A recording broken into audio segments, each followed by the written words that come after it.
Oakland, California. Golden Gloves Boxing Academy, March 18, 1964. Wednesday afternoon, 3:45 p.m.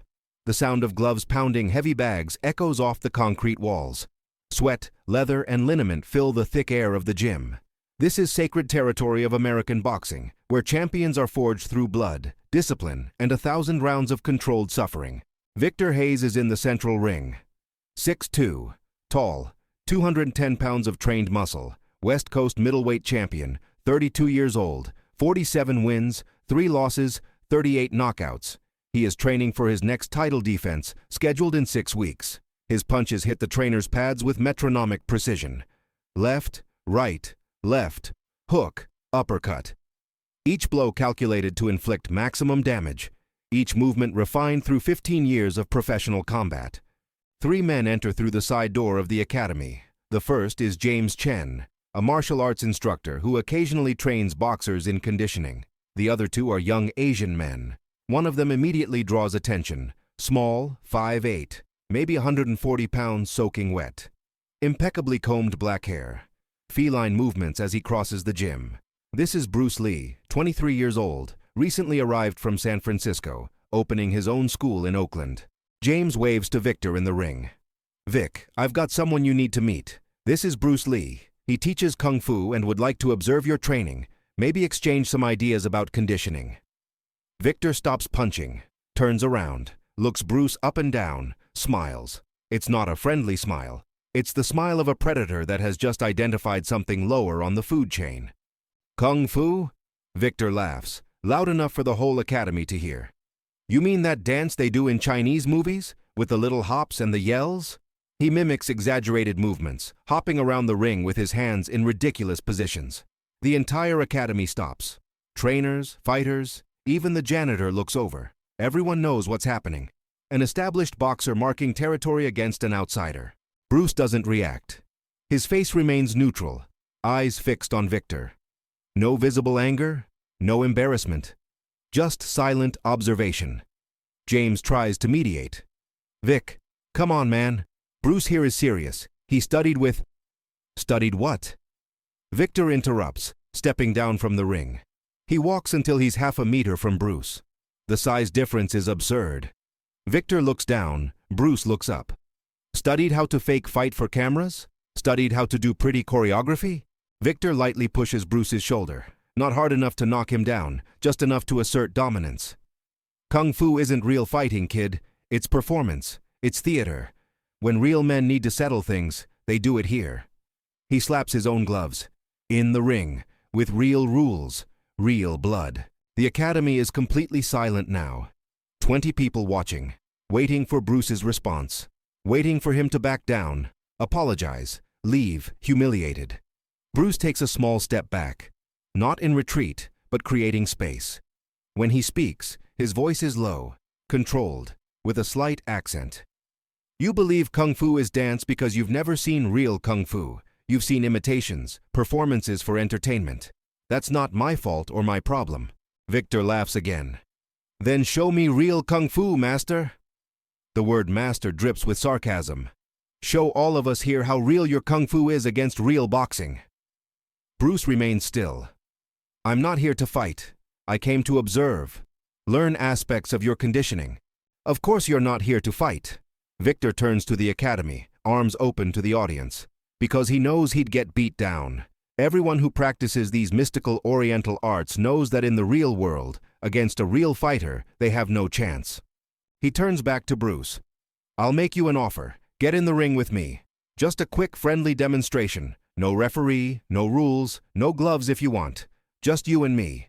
If your Kung Fu is so effective, prove it. If you can land one hit on me, just one, I'll publicly apologize and say I was wrong." The trap is obvious. If Bruce refuses, it confirms Kung Fu is fraud. If Bruce accepts and loses, he'll be humiliated. Victor is offering a no-win situation. James intervenes again. "Vic, this is unnecessary. Nobody needs to prove anything." "I do need to prove something." Victor doesn't take his eyes off Bruce. "I'm tired of these martial arts guys showing up, talking about secret techniques and mystical power. Someone needs to show the truth. Boxing is tested. Boxing is real. The rest is fantasy." Bruce takes a deep breath. Looks at James, who subtly shakes his head, advising against it. Looks at the other student who came with him, who looks worried. Then looks back at Victor. "All right," Bruce says calmly. "But with one condition." Victor laughs. "Of course there's a condition. There always is. The condition is simple," Bruce continues. "When I hit you, and I will hit exactly where I tell you I'm going to hit, you won't blame Kung Fu for being too effective. You won't say it was luck, that you weren't prepared, that you weren't taking it seriously."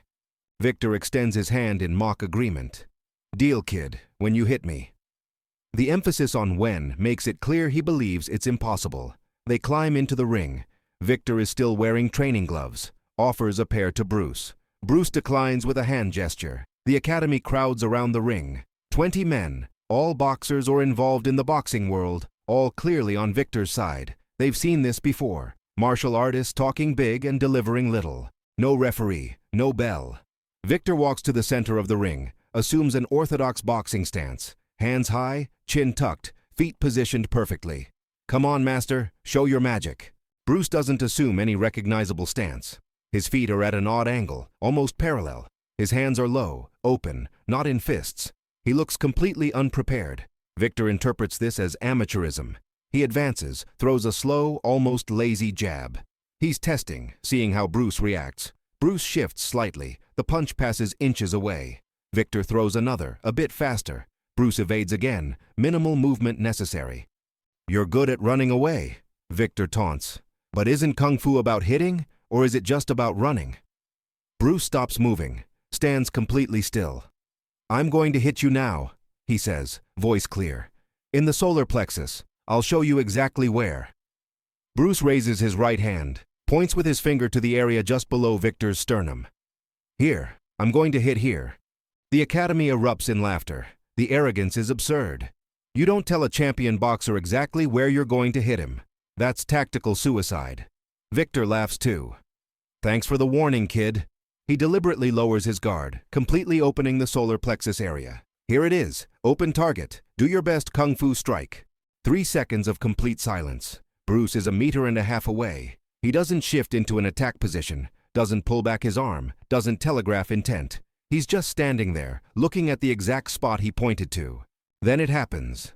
Bruce's hand moves from its low position to Victor's solar plexus, in a motion that most witnesses would later swear they didn't see. There was no visible preparation, no obvious hip rotation, no tells that boxers are trained to spot. One moment Bruce was standing still, the next his fist was buried in Victor's body. The sound is distinct, not the muffled thud of gloves on body. It's something sharper, more penetrating. The impact seems to travel through Victor, not just collide with his surface. Victor freezes, his eyes widen, his mouth opens but no sound comes out. His legs start to tremble. He takes 2 stumbling steps back, hits the ropes, and then collapses. Not dramatically, not like a theatrical movie knockout. He simply crumples, like a puppet with its strings cut. The academy explodes into chaos. James and 2 trainers jump into the ring. Victor is on the floor, conscious but unable to breathe. His face is turning purple. He's making strangled sounds, desperately trying to draw air. His hands clutch his own chest. Real panic in his eyes. This isn't a normal knockout. This is something no one here has ever seen. "Call an ambulance," James shouts. Someone is already on the phone. Bruce kneels beside Victor. His diaphragm is in spasm. He calmly explains to the trainers. He'll breathe again in a few seconds, but he needs a hospital. The impact affected the neural network. "What did you do to him?" One of the trainers pushes Bruce. "What kind of strike was that?" "It was the strike I warned I would deliver," Bruce replies. "In the exact spot I said." He looks at Victor, who is starting to breathe again in irregular gasps. Kung Fu isn't dance. It's years of study on how the human body works, where the vulnerable points are, how to access them with minimal movement and maximum effect. 5 minutes later, paramedics arrive. Victor is breathing better but still weak, confused. They put him on a stretcher, ask questions he answers in a hoarse voice. As they carry him out, he looks at Bruce. There's no more arrogance in his eyes. There's something that looks like fear mixed with reluctant respect.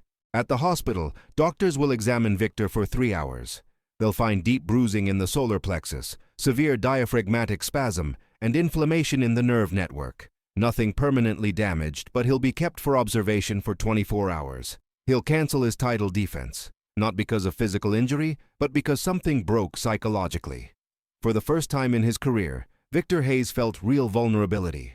The story will spread. West Coast boxers will talk about the day Bruce Lee knocked out Victor Hayes with a punch no one saw coming. Some will dismiss it as luck. Others will say Victor had his guard down because he underestimated the opponent. But 20 witnesses were there.